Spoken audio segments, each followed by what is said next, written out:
This is Chet Holmgren, and I'm down to dunk. This is AJ Mitchell, and I'm down to dunk. This is Alex Crusoe, and I'm down to dunk. It's like baby bottle pop. Yeah. Mm-hmm. This is Adam Flagler, and I'm down to dunk. Hey, it's Isaiah Hartenstein, and I'm down to dunk. This is Kason Wallace, and I'm down to dunk. I can't spell Lucas. Hey, how do you spell Lucas? How do you spell Lucas? This is Lou Dort, and I'm down to Dort. This is Nikola Topic, and I'm down to dunk. This is Dylan Jones, and I'm down to dunk. This is Isaiah Joe, and I'm down to dunk. And there's probably like 50 to 75 Beanie Babies. Give me like your top 3 Pokemon. Brother, I can't even name. This is Jay Will, and I'm down to dunk. Sometimes the way his brain works is it leaves a lot to be desired. This is Kenrich Williams, and I'm down to dunk. Charmander. Yeah. Charmander. Or you're more of a Charmeleon guy. Charmeleon. This is Shea Gilgeous-Alexander, and I'm down to dunk. Schlecht.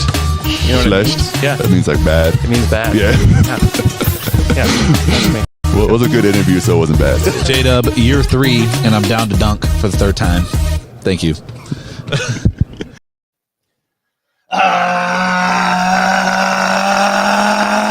Good morning and welcome to episode 164 of Down to Dunk.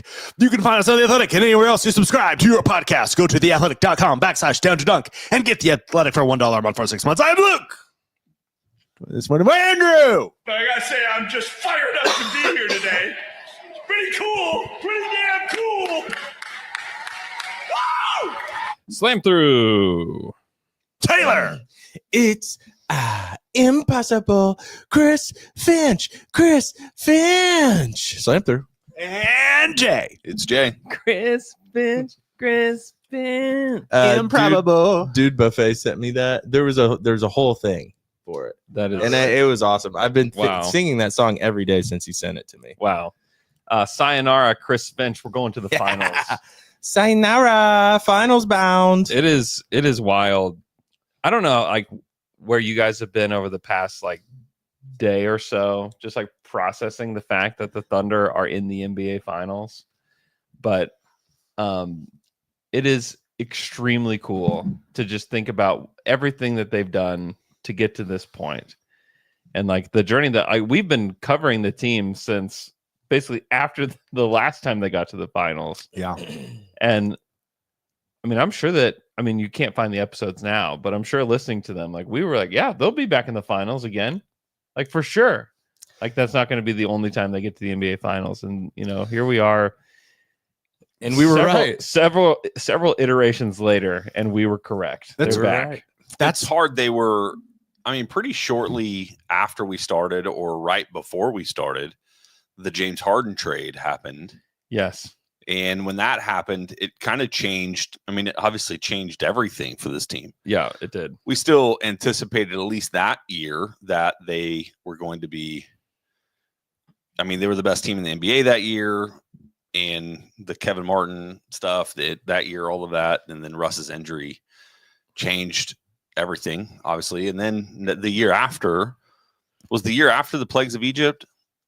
Was the year after 13, 14? No, wait. Plagues of Egypt was 14, 15? Either way, it began to unravel. And at the same time that first iteration's championship window began to close was the beginning of this Warriors. It was the Heat dynasty, then it was the Warriors dynasty. Yeah. And that 16, as much as it felt like they were, so close to that championship, at the same time, 3-1 was pretty special, but the Warriors felt inevitable too in a lot of ways, even though the Thunder had them on the ropes. But they feel inevitable now looking back. I don't know. That's how we felt then, but they were 73 when Russ wins. did the high five to the fan on the sideline going to the timeout. You know what I'm talking about? Mm-hmm. Like the Thunder felt inevitable in that moment. I was in the arena for game 5 when they went up, or game 4 when they went up 3-1. Yeah. And that felt very just got to win one out of these next 3. They beat them 118-94. Yeah, they were. And you even have heard narratives in hindsight that was the only series that the Warriors felt genuinely outmatched. I think Iguodala had mentioned it in a podcast or something where they felt like they were not the better team. But all that to say, on what was it, Wednesday? When was the game? Wednesday? Yeah, Wednesday Good night. Lord, what day is today? Wednesday. It's Friday. Today's Saturday. We I'll just tell you briefly about my night, not that you give a crap. But so we started at Truck Yard, which I'd never been to. Cool vibe. Is it cool? Way too many people. Like way too many people. It was insane. And so we were there for a minute and we're like, this isn't us. Good for them though. So I know, great for them. We went to, then we go to Palo Santo. Okay. Palo Santo, cool vibe, great place. TV's on, but you can't hear what's going on in the game. So I'm like, I kind of need the crowd. So then I pick up and we go and we land at the Republic on Classen, which is also a historic site for Down to Dunk. I was gonna say I was right across from the booth we were sitting in. Whenever Deion Waiters shoved Manu Ginobili. But and then it was like the vibes, the sound, the game. It was all just perfect. But we ended up going home and I finished the game. That was a lot of driving, Jay. Are you doing this through the whole game? Yeah, I'm just listening to Matt Pinto a different time. We went home in the fourth quarter. Four different locations during the game. You think it's done after you went home? You went somewhere else. Listen, no, I got home.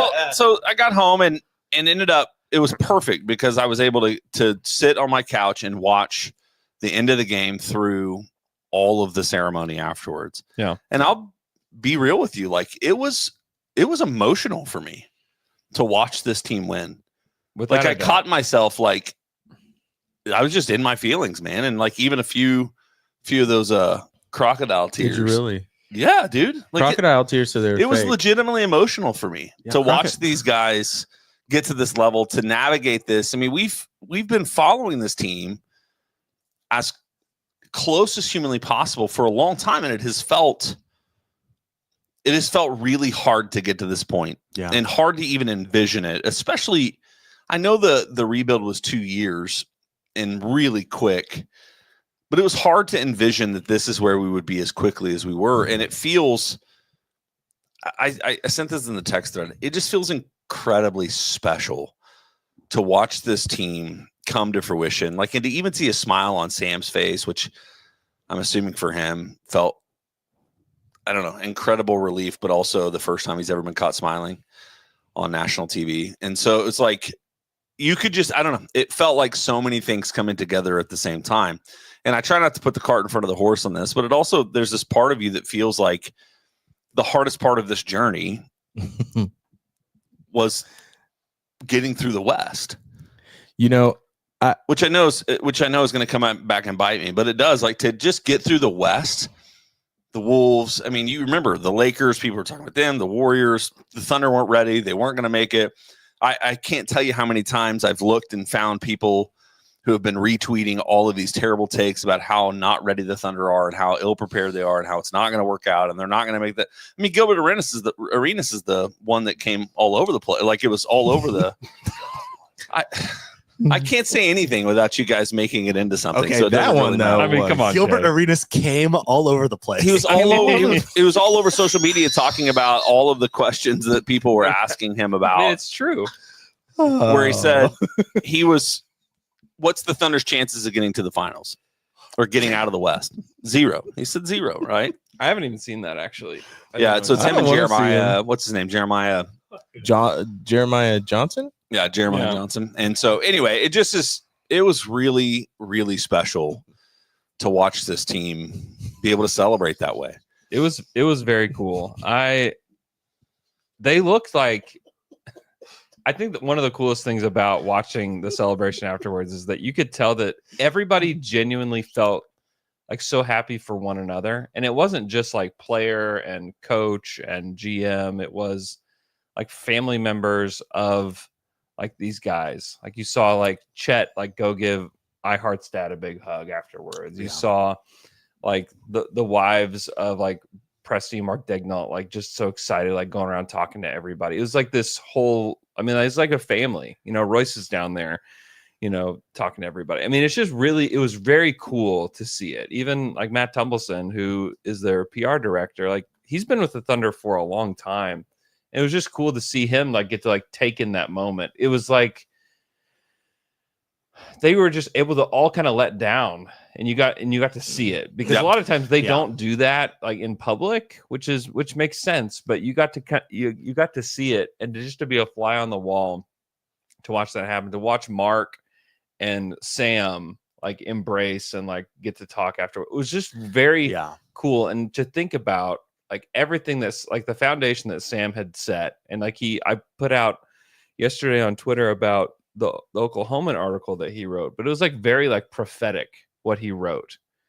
And it's not easy to build a team the way that he did. And in a lot of ways it's not easy, but he made it look easy. Like there's no question that I don't even think when Sam wrote that he imagined just a few years later. Yeah, would you think by 2025 like you're going to be going to the finals?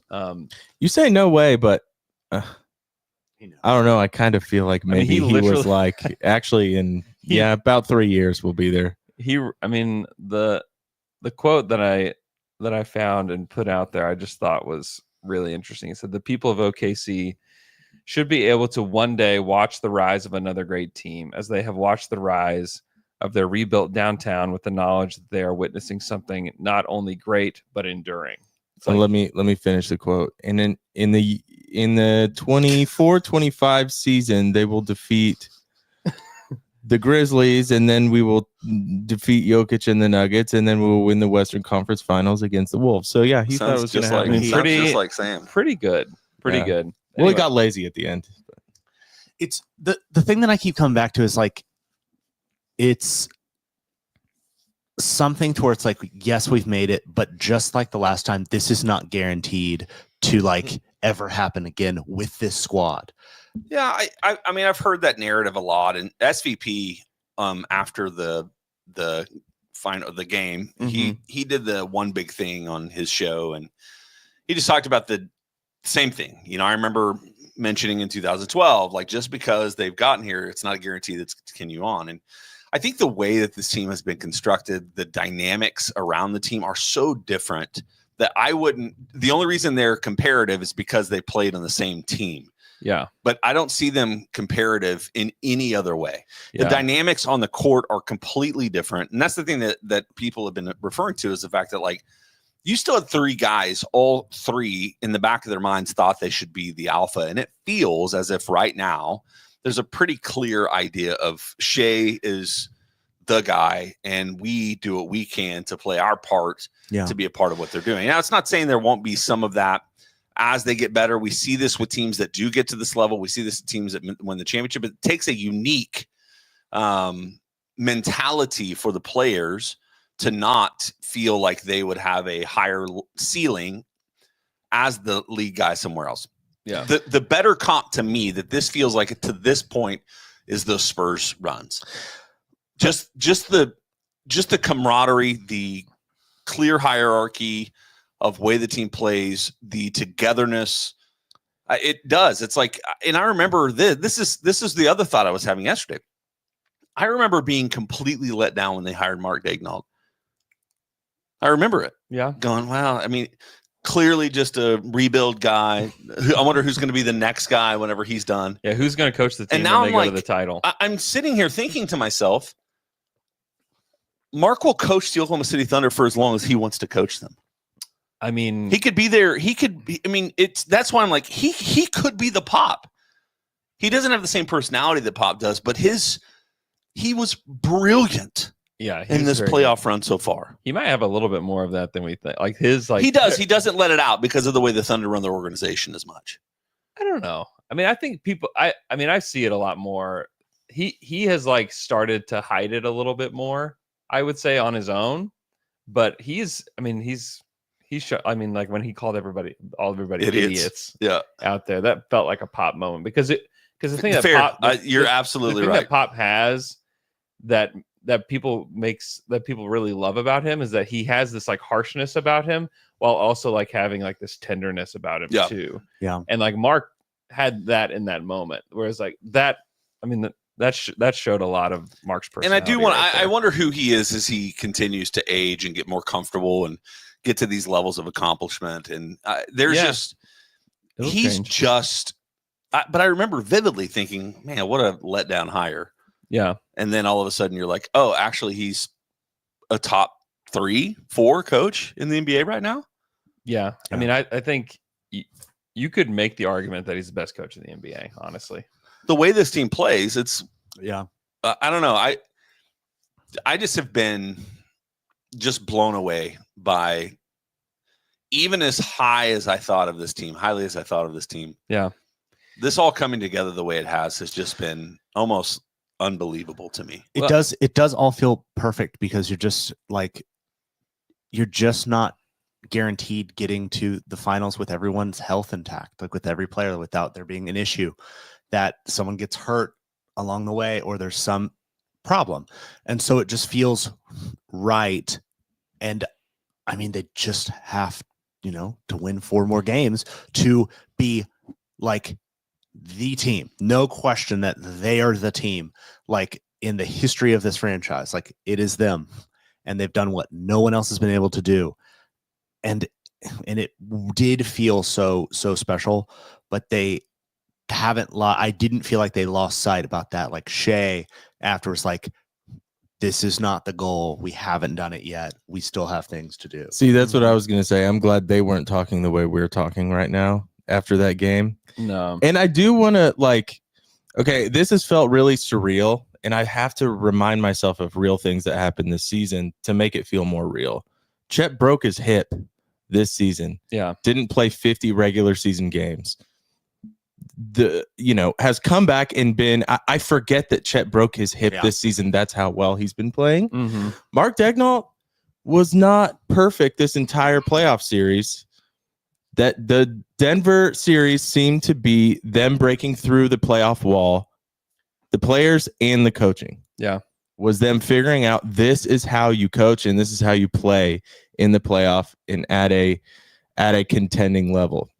That was a real thing that had to happen too. And this season we have the health now, but this season there was health issues the whole season. It just didn't feel like it because they were winning. Yeah, regardless. They won in almost every way. And I think that actually helped prepare them for the playoffs. Yeah. In a strange way. Like not intentionally, but it's like, hey, we can actually take something good from these moments that are seemingly not great. And some of it was, I think, the time where they had no centers at all. I think they learned, like, hey, we can actually play not full games, because I think Dub just completely wore down by that Mavericks game. But you can play stretches with, Dub at center, and you can get away with it.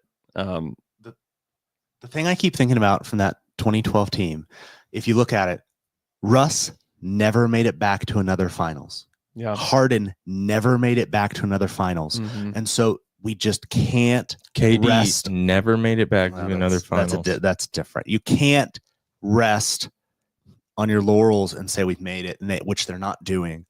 They have to jump on this moment. Yeah, I agree. They have to show up and they just cannot not be ready for the moment, and they have to go for it. And it feels like they are. We don't know who we're playing. I mean, absolutely. But, they're extremely focused. Like, yeah. they are beyond focused. They didn't look like a team that was satisfied after that trophy presentation. No, they did look like a team that was happy, though.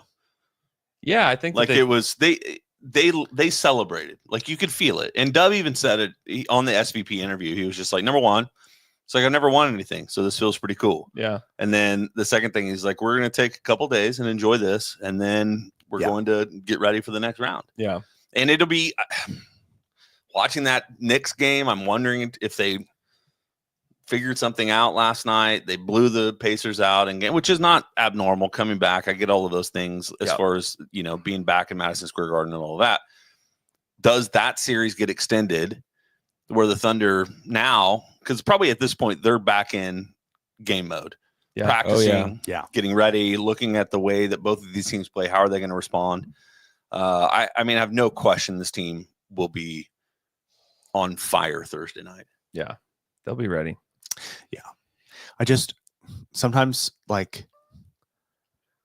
on the first games of series, they need the first quarter to calm down.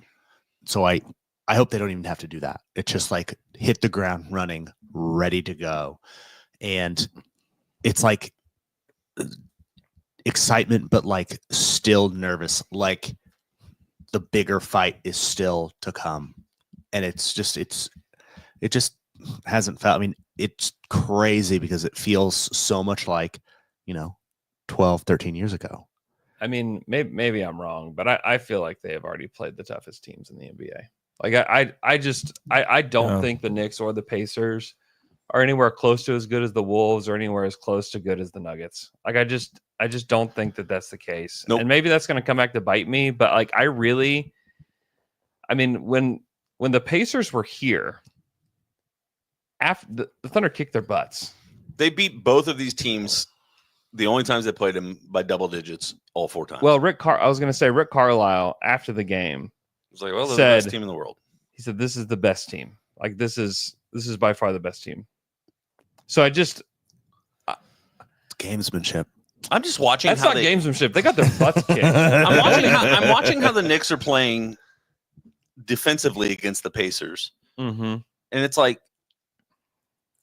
the insanity of the way the Thunder play defense. I think, they haven't experienced anything close to that. Nothing close. Not to mention the fact. Here's the craziest thing about the Thunder. The Thunder. Let's be real. The Grizzlies game, they had one good game, and the rest of them they played pretty mediocre for their standards and still swept them. Yeah. The Nuggets was a dogfight. Yeah. And the Nuggets intentionally made it ugly and slow. And it took all 7 games for the Thunder to figure out how to play against that team. Mm-hmm. For every moment of this Wolves series, minus the one game where they fell asleep,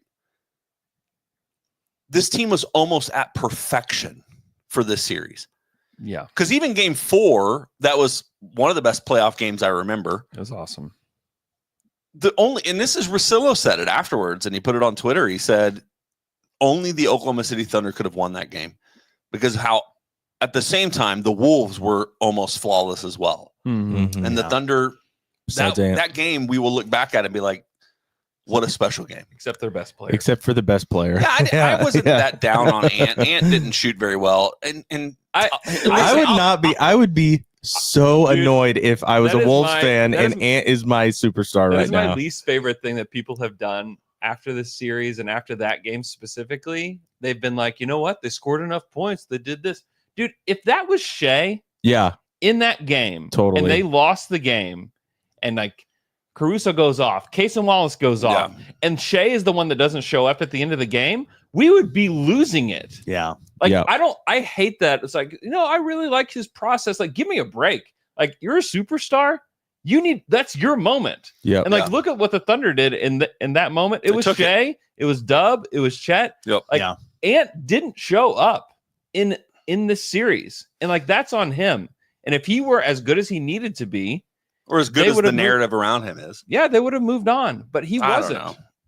Yeah, I agree. The Thunder, it's just like I'm just saying that if everybody, with the amount of advertisement that's done with him, he's being babied. They don't want to go full in on it. I understand all of that. I just think he's been babied. There are very few players in the history of the NBA that could excel against this Thunder's defense. Yeah, there's no question. It is really, really tough. They were intentional that who isn't going to beat us tonight, unlike the way he beat us in game 3, is Ant. They just made it their goal, and they put him in. He frankly didn't know how to play against them. They put him in Heliante.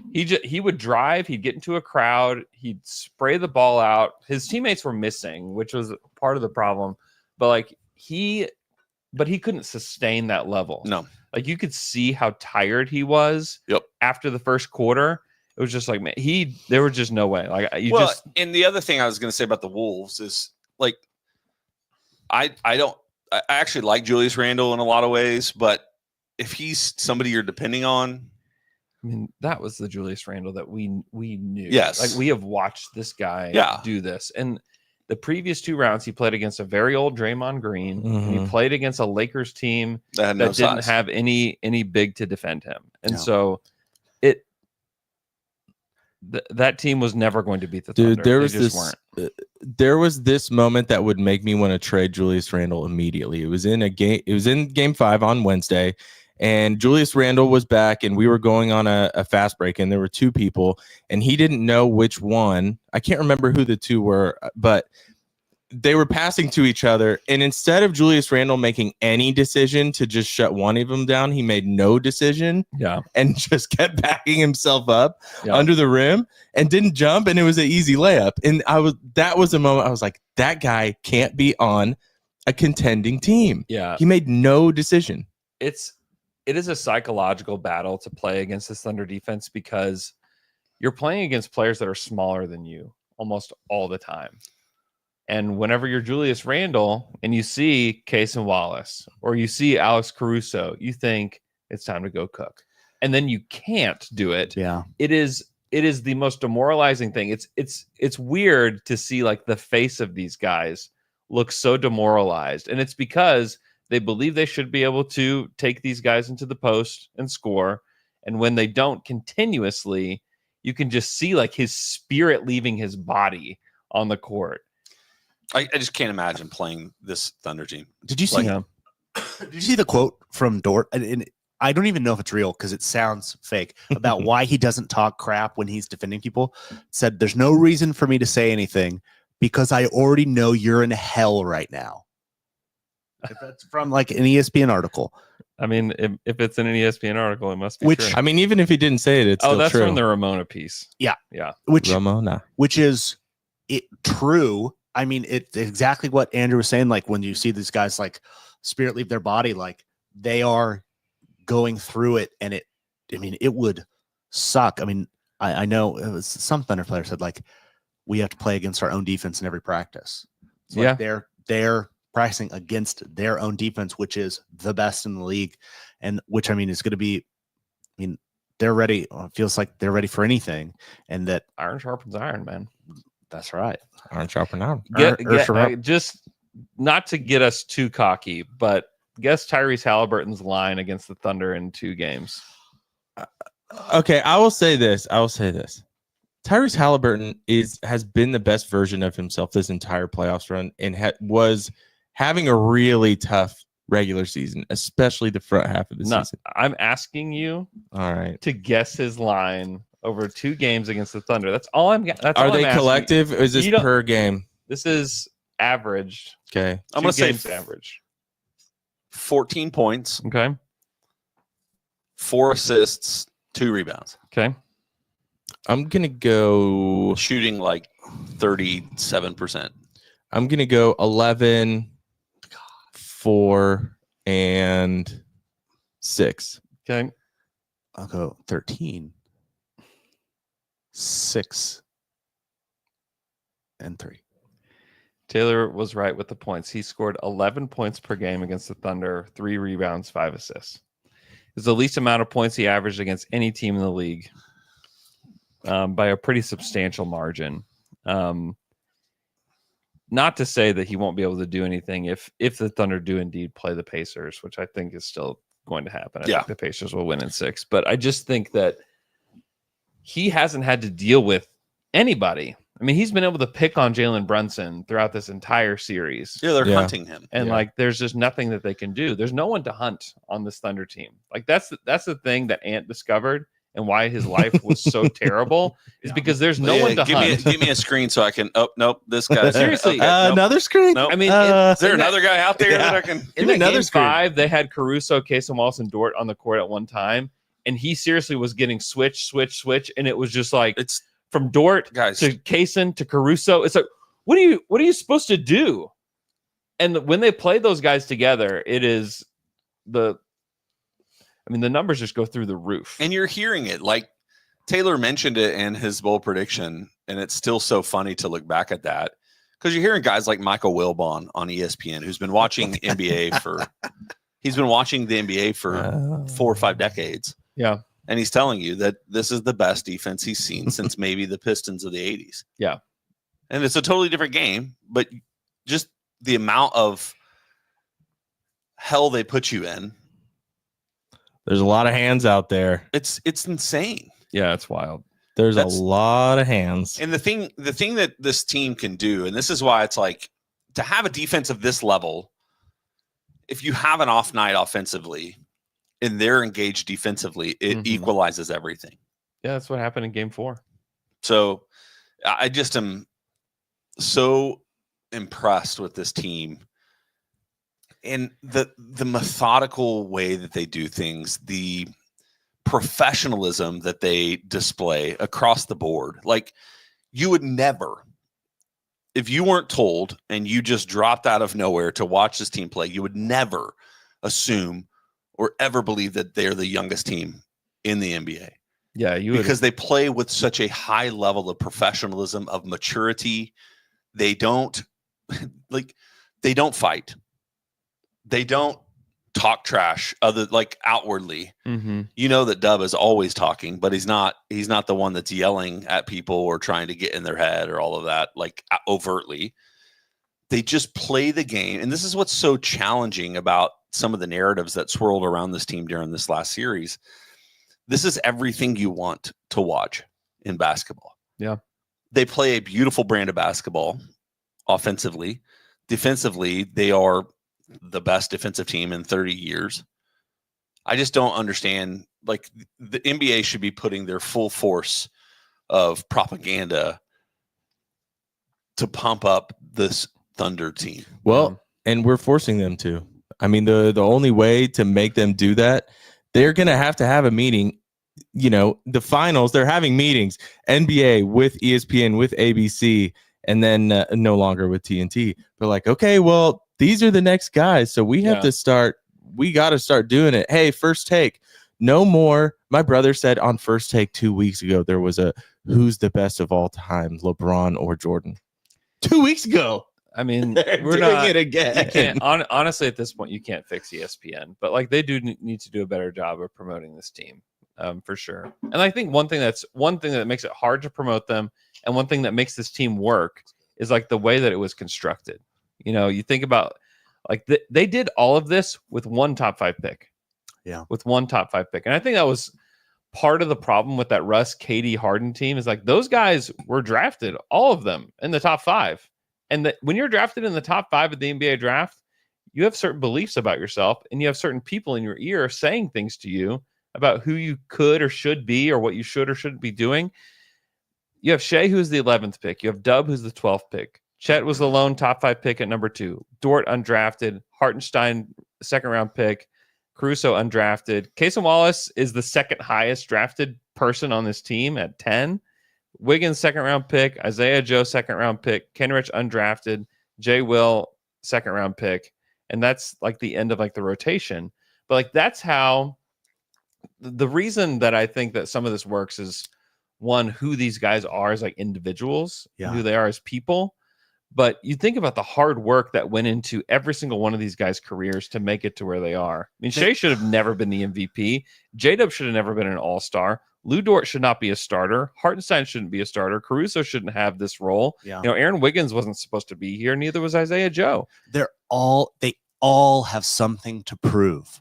And down to the Thunder organization has something to prove. Mark Daigneault has something to prove. The team, being as young as they are, have something to prove. They all are in the same position. It's true. They've all performed to do that. They've all proved it. And now they just need to do one more thing. Luke, you're so nervous about To it. set it- You keep saying it. Yeah. Well, I mean, that's the You're thing. so nervous Like, about it. He's they right, could, though. they could, I mean, it's not guaranteed. And yes, It's not. It's that's what they definitely have not. to do. And like, that's the thing that has to happen. But all of these guys have something to prove. Yeah. And now prove it. Yeah. It's like, this is the moment. It has to be like, You only get one shot. Do not miss your chance to blow. exactly. It will. And the thing about it, and this will be really cool, and I think it's going to happen, is that we get when a team wins the title, when players win a championship, so many things flip for the way you talk about Yes. them. Oh, yeah. Yes. Like, I think Shea will instantly be the best player to ever, to put on a Thunder jersey. Yeah. Once he wins the title. Yes. I think like that's something you could say. He's won the MVP. Yeah. He's won the NBA championship. Western Yeah, Conference Finals I mean, MVP. you give him as many years as KD, and I think for me, I think it's already no question. I would already call it. So would I. I would call But it as too. far as the national narrative, I think a lot of people still lean towards, like somebody actually did that exact conversation. KOC did with somebody else, and KOC is with us. He's like, yeah, if we went to championship, that's it. But it's just like Yeah. it's just like if they do it, like build the statues, like do it. Like he is the man Shea will get one. forever. And man, I mean, yes, I'm nervous. Can I? I just want to take it. I just want to Yes, I'm nervous. Yes. I just want to take a second, and you had mentioned Case and Wallace in the 2023 draft. Mm-hmm. So just let's go through. Can I just talk about just nailing some draft picks with the way that you want to play? Because Kaysen is, how many of these guys that were drafted ahead of them will you think would still go ahead of him? In So that you got- draft? So Wemby, obviously. Brandon Miller, Yes. probably. Yes. I mean, Scoot? definitely. Scoot. Scoot, I'm a little out on Scoot. He had a better season this year, but he came off the bench still. I think you probably still take Scoot. Let's go ahead and say they would. What about you the take Thompson Scoot. brothers? Yes. Both of them? Because of their size Yeah. and positional versatility, I would probably say yes. What about Anthony Black? No. What about Bilal? No.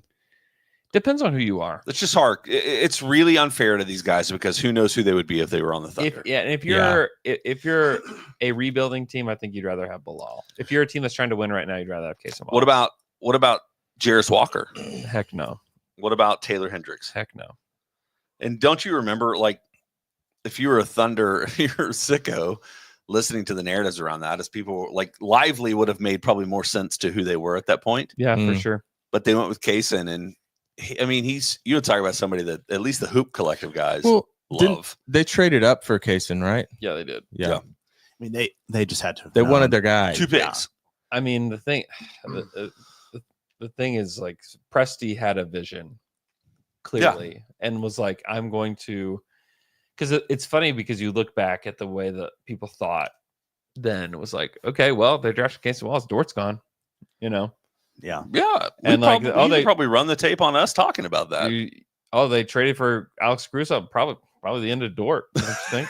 Yeah. It is such a, like, well, by the end of the season, We're only allowed to have one of these guys, aren't we? and instead they're like, You know? actually, we're going to put all 3 of them on the court Yeah, together. can we not have 3 of them? Like literally 3 of the best 7 point of attack defenders in the NBA today are on this team. Maybe 4 if you throw Dub in there. Dub, Dude, yeah. Dub's fantastic on he's so defense good. too, man. He's really good. He flies. I was like at one point when I was watching one of these games, it's like you are seeing right now people like are like already like pencil in like next year's NBA all defense. The Thunder are going to be all over that next year. I Yeah, they think, will. because they're going to be like, especially if the defense is as good next year as it is this year. It's like Can be better. people are going to be like, well, they're going to be all over that because I feel like they were unrepresented in this year's all defense. I mean, Definitely. 2 people on it. Yeah, and that's just because of games played. Yeah. And it's Yeah, like we'll Chet. Yeah. we'll see. I do want to give Chet some flowers, man. I was really here you go.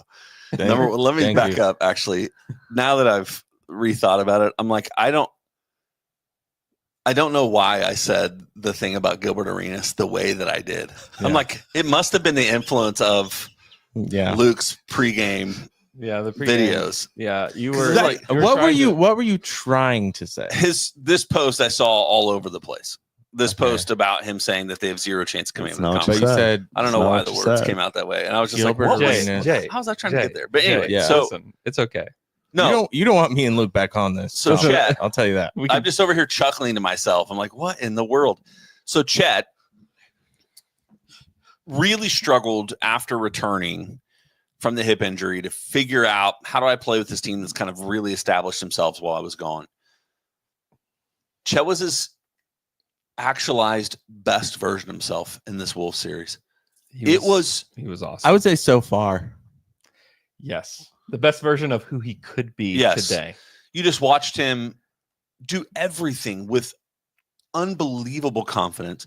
The block he had on McDaniels, at the end of game 4. So sick. The amount of threes he hit, the offensive rebounds, the finishing at the rim, he was just, in my mind, the perfect version of himself so far. Yeah. That he could be. It's the same thing with Dub. Like, yes, Dub was the 3 of them. It's ridiculous. In this Wolf series, it was like, what do you do? Something clicked after, like, in that game 7 against the Nuggets. Yep, totally agree. And it was the first, that Nuggets series, like, one, I think it helped make this team who they are. And I think that actually beating somebody who's really good, like beating a quality opponent, is something they hadn't done before. You know, they beat the Pelicans last year without Zion. They beat the Grizzlies without John Morant. Yeah. Like, I don't think either of those give you the necessary confidence that you need to actually go do this thing. Beating Jokic will do that for you. Beating this Anthony Edwards-led Timberwolves team will also do that for you. Those are both really good basketball teams. Yeah. Like, those are good, really, really good Western Conference teams. And to go forward, I think it just, everything somehow clicked into place for them. And you were mentioning too, I think that it's well worth mentioning about their shooting. They shot 33% from 3 to this point. In the 3-point era, that's bad. To get to the NBA Finals and to shoot 33% from 3 shows you that your margin of error is very wide. Yeah. Because if they shot, I think they shot 37% as a team. If they shot that, they may have swept the West. Well, and had they done that, but they didn't. You give yourself a lot of opportunities to make up for missed shots when you can hold a team to 9 points in a quarter. Yeah, absolutely. That's it. I mean, their margin for error is very, very wide. Were you ever nervous after the first quarter? In game 5? Yeah. No. You want to know what's hilarious? The whole day. Yeah. You know what's hilarious though? In the arena, when it got to 24, I was like, oh no, it's creeping up. And then I had to say to myself, dude, they're up 24 points. What are you talking about? I'm like, that's how it's been. It's because that's how Luke wants to feel, man. He wants to feel nervous until literally the banner is raised. Literally, when it gets below 20, I'm like, well, they're coming back. Like every time, because I mean, there have been a lot of games like that in the playoffs so far. By the way, because there have been games like that, and like you've seen the Knicks lose that lead by 20. It's like this could happen, and so it's like, especially in the Nuggets series, when we were up by 15, it's like this is a tied game. It was never happened. The Thunder broke the Wolves. When we got to the they were completely demoralized. Dude, that was not a team that could have made a comeback like that. After about the first 6 minutes, it was like, okay. It was fairly obvious. After the Wolves wore themselves out trying to defend at their highest peak for the first 2 minutes of the game, they were giving 100% effort on every single movement. Yeah. But watching it, they were pressing way too much. In an NBA game, you have to settle in. You can't come out of the gate just trying to give everything you've got in a way that is almost reckless, is kind of how they were playing. And it was the most unsustainable way to play basketball. There's just no way. That's why it's just special to watch the Thunder play, because they just, a few moments you'll see it, but for the most part, they are methodical. Yeah. And they just keep playing your game. The shots are gonna go in. You're gonna be able to get it. Especially when you watch Shea, it's like the mid range just feels so just casual and automatic. It's crazy. He's like man, boom. And McDaniels is a good defender. He's a very good defender. And he's got length. It just doesn't matter. If you were to design a defender to defend Shea, it would be him. We have a few super chats, and then we will take a break and answer some Twitter questions from Cole Martin. Andrew, please try to get a conversation with Mark Daigneault this offseason. I think you do a great job. You'd be a legend. I would love that. That would be just such a joy to have him on a podcast. I don't know if it'll ever happen. Luke can do it. He has a media pass. I'll sit and talk. True. I'll chat with him. Plumpy Boy 10, or no, he's paid $10. Plumpy Boy. Plumpy Boy. Bravo on a great season of podcasting so far, gentlemen. You are appreciated. Thank you, Plumpy Boy. Thank you, Plumpy. K-Dub says, I felt as if the Thunder won 6 games in that Nuggets series. They won 46 out of the 47 minutes of 6 of the 7 games. I think they grew up Too much. so much in those 2 weeks. I agree. They grew up a lot. Totally agree with that. And then Gumby quotes Gumby says, we as Thunder Nation feel pretty confident headed into the finals, and rightfully so. Now, if you are the Pacers or Knicks looking forward as a fan of the team, how do you feel knowing that the Thunder are waiting? Terrified. Not good. Mortified. Like, I mean, you look at the Pacers and Knicks right now in this dogfight, and it's like, we're fighting with this team. What's it going to look like when we play that team over there? I think I think they should feel horrified. Okay, let's take a quick break. We come back. We're going to play a quick game, and then we're going to answer some Twitter questions. Ring around the rosy?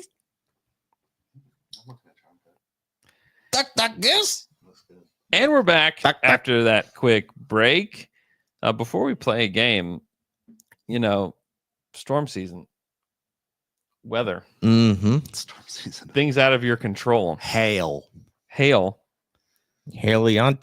It's all out of your control. You know what? You should call Aaron and Drew Reese to help you out today. You can call Aaron at 405-773-5500. You can call Drew 405-478-7714. You can call or text them today. With Shelter Insurance, protect what matters most. With as far as your possessions go, protect what matters most. Your house, your vehicles. Someone's getting hail damage. Tyrese Halliburton's on his way. It's happening. So please give them a call. They support Down to Dunk and the Oklahoma City Thunder. Thank you to Aaron and Drew. Okay, let's play a game. And it's, can you name the players who played in the finals, game 1, for the Oklahoma City Thunder in 2012? Okay. So is this collective? Okay. No, it's you start, Luke, and then Jay. Kevin Durant. Kevin Durant is correct. Russell Westbrook. Russell Westbrook is correct. James Harden. James Harden, correct. Kendrick Perkins. Kendrick Perkins is correct. Serge Ibaka. Serge Ibaka. Thabo Sefolosha. Thabo Sefolosha. Yes. Now, this is where it gets difficult. this is where I don't think about any of these guys ever. Big Perk getting a lot of love. Yeah, Coming back to OKC. Yeah. Also, Perkins is such an easy person to remember from that series because that's all we talked about was he should not be playing. Yeah, it was all we talked about. It felt like after some of those games. I'll be honest, I don't remember anyone on this bench. Are you out? Seriously? Oh, I don't come on. remember who the bench was. Nick back Collison. then. Yes. Oh, Nick Collison. Okay. yeah. I have. Well, it's my turn, but I won't steal that one. Go ahead. Was Derek Fisher on that team? Yes, Derek Fisher was on the team. He played 25 minutes. Oh, Derek Fisher. I thought What Derek about- Fisher came the next year. Was Daquan Cook on that team? Daquan Cook was the last rotation player. Okay, so Very that's good. it. Yeah, That was it? yeah, that's it. That's who played. The Eight Thunder players? now playing 14 guys a That was the game? 9 guys that played. Look at us. And it's just Dang. it's Good job on the interesting. Fisher pool. Yeah. Like how many minutes would Derek Fisher, a 35 or 38-year-old Derek Fisher, play on this Thunder squad? 0. Yeah. Like the depth that they have is really, really special. And even looking back at that 2016 team, you know who played the most off the bench for that Thunder team in 2016? Happy birthday, Dion. Happy birthday, Dion. Dion Waiters played like 30 minutes a game for them. Yeah. Mm-hmm. And He was basically the starter, like as far as minutes. yeah, yeah. And Dion wouldn't be on this team Absolutely not. as much as we love him. Yeah, and I will say this. Stylistically, basketball was different back then. It was starting to change into what it is now. Sure. But like Dion Waiters was a valuable basketball player back then. I sure. think that was probably still debated by many people. I was gonna say Oh, I loved Dion Waiters on this we team. love Dion. we love Much Dion. like we love He was Kokic. good. I think the best version of himself in his career was on this team. Unquestionably. I don't know, that year that he was with Miami was pretty Where he special. made his Oh, okay. big Yeah, old yeah, yeah. contract. I mean, come on. When he against the Did that when Warriors he and then crossed had his the arms. cross arms. Yeah, yeah. Okay, maybe you're right. Maybe you're right. That's Maybe the you're fully right. realized Dion. Yeah, that's true. Let's get real. But I just think even looking across the league today, the depth that the Thunder have is truly special. It is truly special what they've built, because you look back at that finals team in 2012, like obviously Collison and Harden were incredible off the bench, but that's really it when it comes to their depth. Yeah. And then you look at the 2016 team, like you had Cantor coming off the bench, you had Dion Waiters coming off the bench, and like that was about it. And like they couldn't even trust Ennis, down. Can't play Ennis. Can't play Cantor. Dang it. Can't play Enos. Yeah, I just think what they built is truly special, because there's guys that don't even get that much burn on this team right now that I think would have easily played on that 2012 team or the 2016 team. Like Aaron Wiggins for sure. Aaron Wiggins would have played so much for either one of those teams. Well, and he can't get on the court for this current team. Oh, Isaiah Joe It back wasn't then. 16 Isaiah that they Joe. went. Was it 16 they tried to get? Is that when they got Randy Foye? Yes, Randy Foye played in that series. That was a freaking flop. It was just a reach trying to fill out the depth of the bench. Yeah. I mean, it was tough. It was really tough to fill out like that roster, because every year it felt like they just needed one more guy. Yep. Or they needed just one wing rotation. Isaiah player, Joe, please, would have played. Dude, Isaiah Joe would have played tons of minutes. so much. They would have played. I mean, he would have played so much for that team. Was Anthony Morrow in the 16? So Anthony Morrow was on the team. He didn't really play. I mean, here's the guys that played in Game 7 against the Warriors. You guys want to guess? Want to guess the team? We already kind of have. Yeah, Katie Russ, Ibaka, Steven Adams, Ennis, Robertson played almost 40 minutes in that one. 2 of 11, nice. Shout out. And then Randy Foye played 5 seconds in that game. And then the guys that were their depth pieces, quote unquote, Nick Collison, Nazir Muhammad, Anthony Morrow, Cameron Payne, Kyle Singler. We're on that bench. And Kenrich. And we're just never going to play. I mean, Kenrich would have played for that team, no question. I mean, all of them would. I mean, Jay Will would have played. It's what they built is extremely special. Wait, and we're not even talking about the fact that Nikola Topic Are just you sitting drunk? over there waiting in the wings. Just watching Airbud daily. Just watching it daily. Airbud. I'm ready. If it could start tomorrow, I would be ready. Like, let's. It start. doesn't. Let's It do won't. it. So I'm going to feel like this. Yep. Until next Thursday. No, you're going to feel like this until they win it. The series is over. Yeah, but it's probably going to get worse. And then after that, you're going to be like, just don't. There's no guarantee. There's no guarantee. Say that the parade happens. There's no guarantee. Hey man, I can't remember who I was talking to, but just the reminder of like this entire roster is coming back completely intact next year. Yeah. Yeah, there's nobody leaving. I mean, the cap sheet is set up. Cap sheet? Salary sheet? What do we call it? Anyway. I think that works. Yeah, that works. The cap sheet is set up to keep this team together basically for the next 4 years. I mean, they have meticulously looked at every scenario and set this up. And it's obviously worked out perfectly because like almost all of these guys are good. That helps when every player is good. It's the talent evaluation piece of it, man. It's incredible because even AJ's not playing. I think AJ about AJ. AJ with a summer fantastic. In the NBA. Yes. Like he's going to be great. And what do they got? The 15th pick? They have the 15th pick. They have the 24th pick. So they're going to at least bring one or two guys into this roster. They'll probably say adios to Oos. And, I would prefer to bring somebody else in for Dylan Jones. I don't know what their thoughts are on that, but I think that you just continue to just kind of cycle these guys in and out. Till one of them. I think they'll get somebody very good at 15. I think that they will. I mean, they've obviously done an incredible job of evaluating talent. I think they're going to find somebody at 15 that will help them. I don't know who that is. I'm excited to dive into it, but it's just extremely exciting. Do you guys think about the future of this squad? Doing a song? Do you want a song? Doing a song. Nowadays, everybody want to talk like they got something to say, but nothing comes out when they move the lips. Just a bunch of gibberish, but act like they forgot about AJ. I've been singing that in my head since you said you forgot about AJ. That's good. Wow. That's good. I don't want that song. Do you guys want a song? Okay, reverse. Got it. There. Wow. Okay. Took that. Let's answer some Twitter questions. Twitter questions. You got questions and you ask them on Twitter. Now we answer them for you. This is Twitter questions. Now let's get down to it.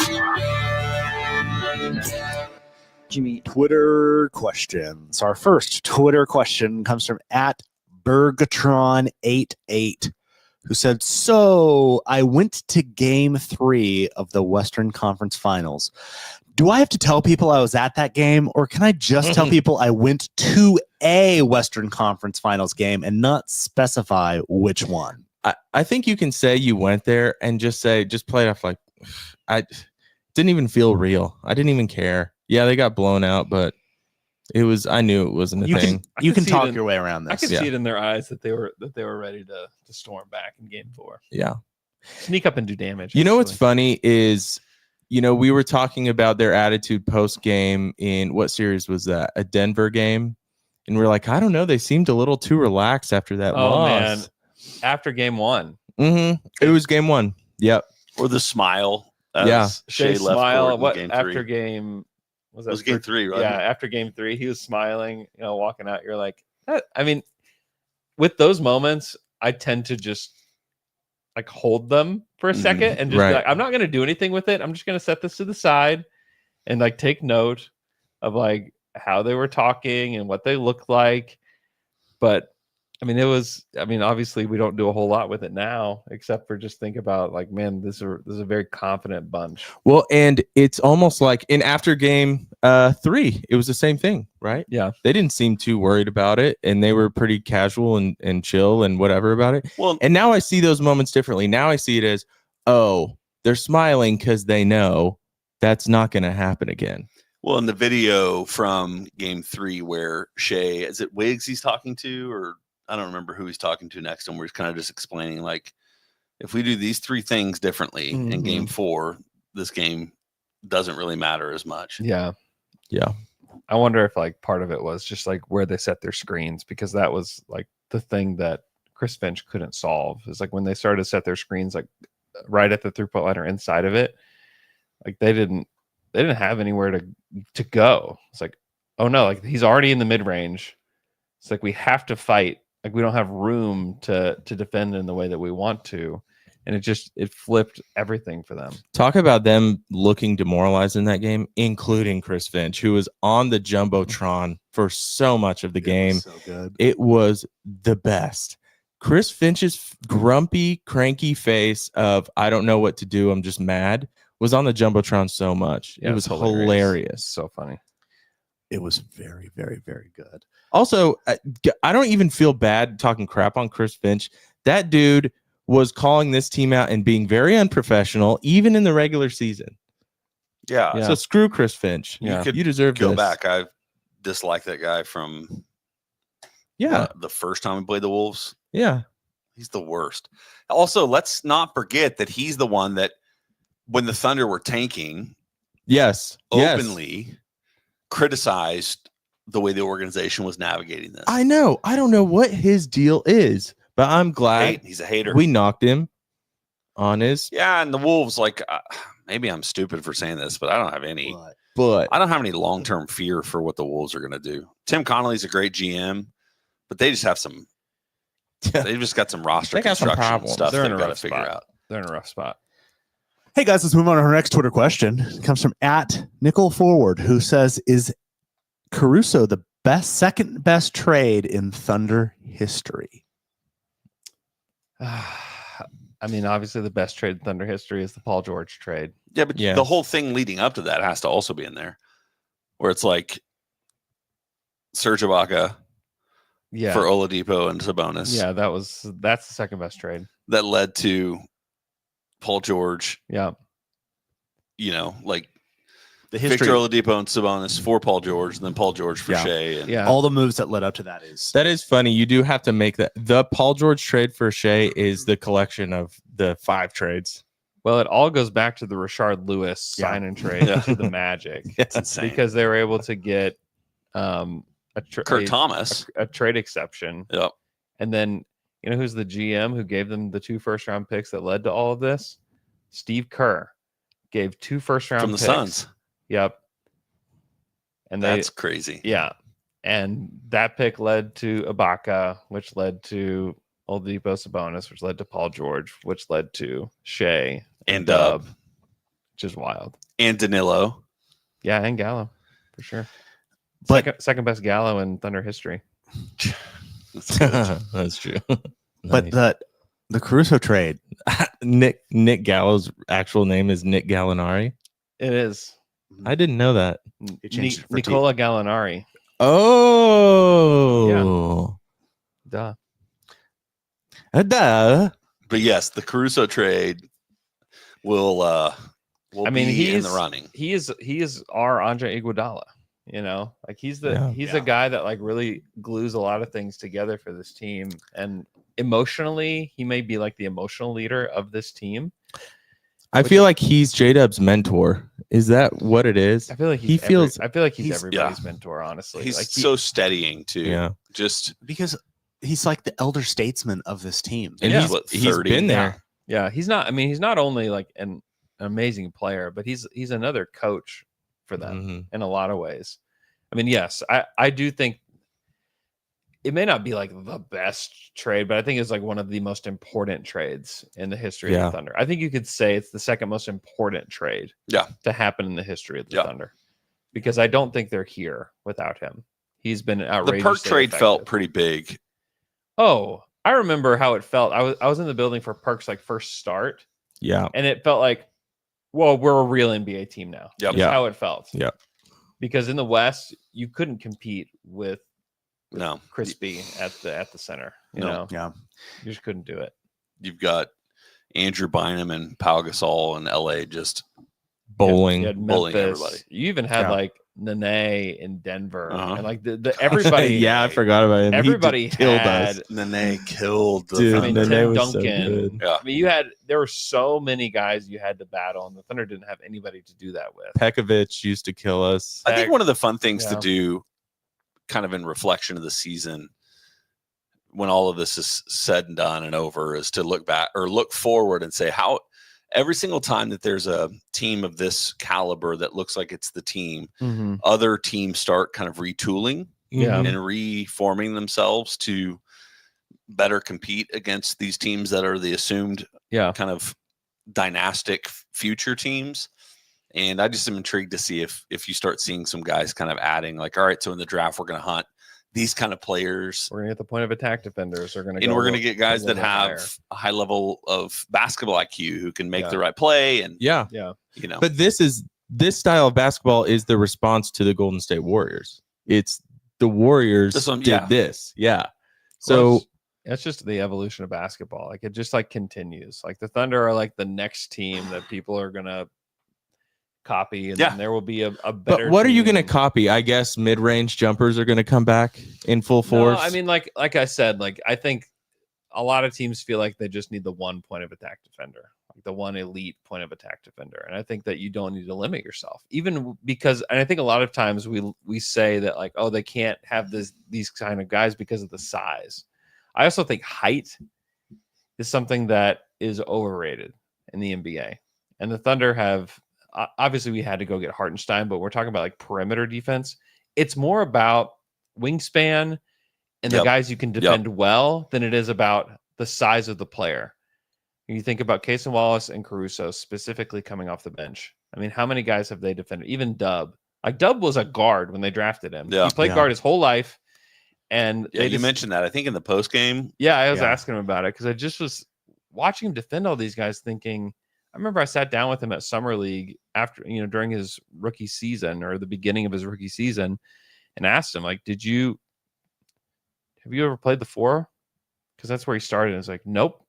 That was the first time he's ever played the 4. I mean, it's just, I think that's one thing that you can take from this team. The other thing that we've talked about going back, really this whole new iteration of the Thunder, as the other thing that they value is that every player has the ability to take the ball and do something with it. Yeah. Like can at least get a rebound and lead the fast break. I mean, iHeart would be the only one that's questionable, but you still trust. I said on this pod, I think he's one of the best passers, if not the best passer. He's very skilled on the team. He's very skilled. But you have to be able to do multiple things to be able to be on this team and play effectively or play it all for them. So it's kind of what they've been looking for is guys who can do multiple things at a time. So, yeah.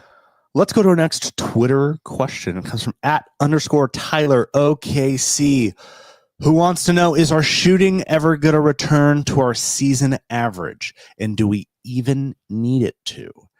I know the quality data is good and hasn't stopped us reaching the finals. At this point, it feels like it's the difference between a blowout and a close win. Not even close. I think you don't need to think about it like that. I think you need to judge this team. Yes, they were the best team in the regular season, but you have to be a different team in the playoffs. You have to adjust to playoff basketball, which almost feels like a different sport. It's just a different level. It's refs differently. You're seeing defenses from teams that they've been hiding. I mean, okay, think about our rotation in the regular season versus what's happening now in the playoffs.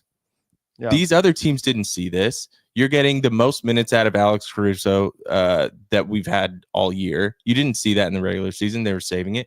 Other teams are doing that too. So I think you just have to think about it differently. The percentages don't have to hit the same. They don't have to be at the same number. You just have to play winning playoff basketball. And if the Thunder are going to do that with mid-range jumpers, because that's how you have to win, and with the best defense of all time, then that's how you do it.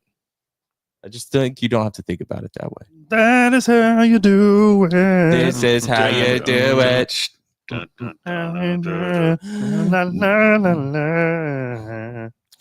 Dort, Cass, and Caruso, 3 defenders. Hell yeah. Hey, let's go to the next Twitter question.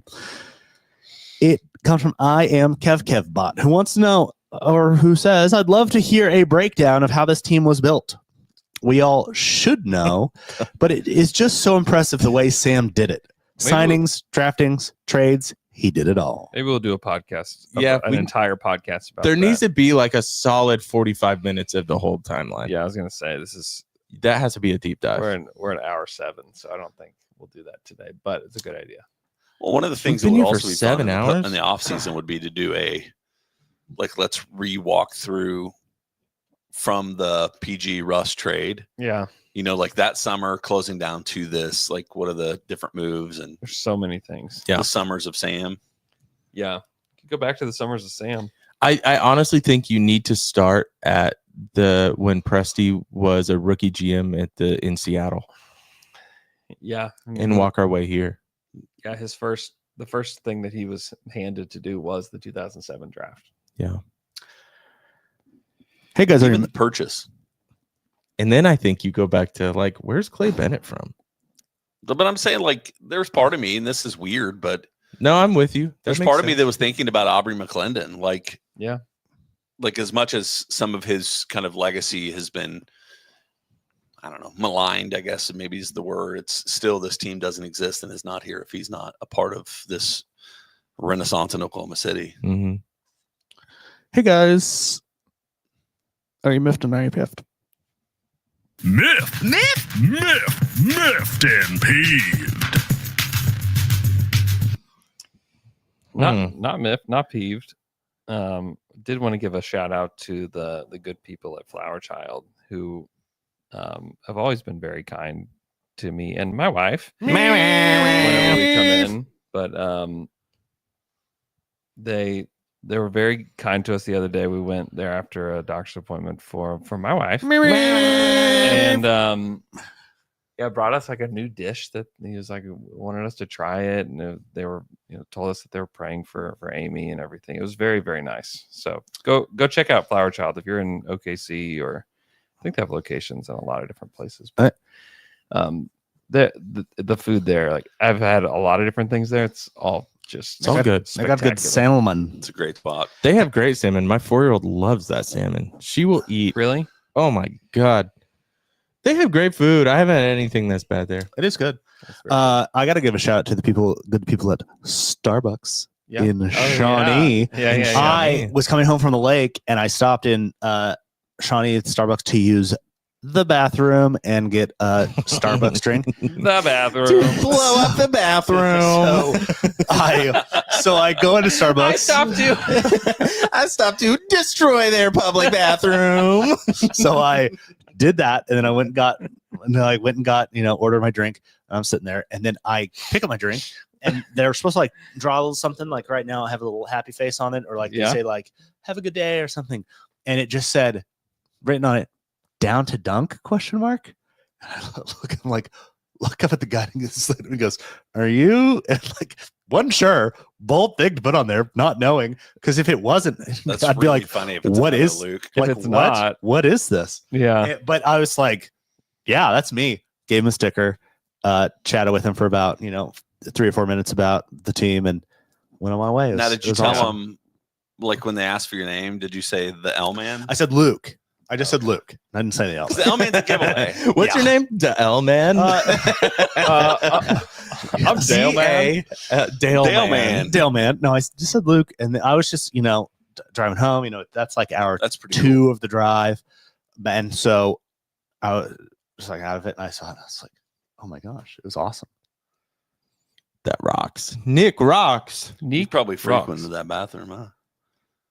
It's seen me before. Like you got it marked on your like, all right, Seen me if I before. got to go to the bathroom, I'm gonna stop at Starbucks. Yeah. Starbucks is. They gotta get worse bathrooms, dude. They are just inviting Just mayhem. mayhem. I had to do it. I had to do it to him. Anybody else miffed or Had to peeved? do it to him. How can you be, man? I'm not Bathroom. It's NBA Finals, man. I know it's Back great. in the NBA Finals. Feels good, Hard man. to believe. The weather's good. It's hard to believe. I just like this time of The year. weather's It's the not best. Weather's good. not good. The weather It's feels not. good. I We're think supposed I'm to in have a- 4 or 5 days of sun, so it's been cloudy We and need it. rainy for We a need while. it. How's the weather been bad? I think I've been in such a good Please mood. don't talk to me about the weather. Yesterday was terrible. It was awful. It was? Yes, brother. We didn't get a ton of rain where we were, but What stinks about it is like pool's open, it's summer, and you can't even get in the pool. no, That's when you know pool's that's cold. that's when you know the weather's bad. It's cold. That's a big first world problem. Yeah, but I mean, it for sure is, but but I'm just arguing that the weather's been bad. That's all. it's cold. It's too cold. Cool. It's too It's cool. nice. It's nice for us non-poolers. I'm not thinking about the pool. No, I'm thinking about going strolls. Guess what my kid? Oh, Thinking about actually, You strolls. going on strolls in the middle of torrential downpours? I'm thinking about strolls. Yesterday, my kids were like, "Can we go jump in muddy puddles?" Because they watched Peppa Pig, and I was like, Yeah. "Yeah, we can. Come on, put on your boots." So we just walked around the neighborhood. They were just jumping in puddles. I mean, the it's whole great time. weather for that. Oh, if It you're a was great, puddle man. jumper, Yeah, puddle jumpers. Yeah, man. Ribbit. Hey, we didn't do the belt, by the way. We did. won it. We We he need- won it. And what I'm saying Oh, is we go for the net. for Oh. game 1 of the NBA Finals, Ooh. we'll do the belt. Holy Before we go. guacamole, that's crazy. The next time we're going to be here is after a finals game, guys. After game 1 of the NBA Finals. Holy schmoly. Okay. that's third. Yeah. Yeah. I'm going Thunder. I'm going to go 10. I feel like that's a good pick. That's probably my 7 ranking, but I'm going 10. Thunder by 12. Thunder by 20. Andrew? Hold on. Luke said 20. Mm-hmm. I said 12. Okay. Jay said 12. This is so crazy. And then Taylor said 10. Mm-hmm. Okay. Do any of those feel that crazy, though? No. I'll say 14. Okay. It's coming back to me. Okay. It's coming back to me. That would be I mean, I think it's very possible. I think You it's won the very one that was possible. Thunder by 45. I did for Yeah, Game you did. 7. Yeah, for Yes. Game 7. That's insane. That's true. That's insane. Yeah. You're right. Yeah. Okay. Next FriPod will be after Game 1 of the Oh, NBA that feels Finals, weird, man. of the NBA Finals. I haven't felt like this since I was coming up to like my wedding, probably. That's well, I did have kids between then and now. Probably you did. kids being born, but this is up there. Like, the day before your kid's born. So 2 of those, Yeah. wedding day, and then this probably. Because if you remember back in like 2012, like there starts setting up like roadside like pop-up things of like people from their trailers selling like Thunder merchandise. Oh, yeah. Yeah. Oh, yeah. Which it's gonna be That's how you know. When the Trump roadside flags and t-shirt places turn into Thunder roadside flag and Yes, t-shirt That's places, when you know. that's when what- you know it's about to happen. here. That's Yeah. how you know. All right. We really appreciate you listening to this podcast and for tuning in all season. We will have finals previews up at some point when we know who the matchup is. So look forward to that. Gilbert Arenas. Talk to you guys again on Monday.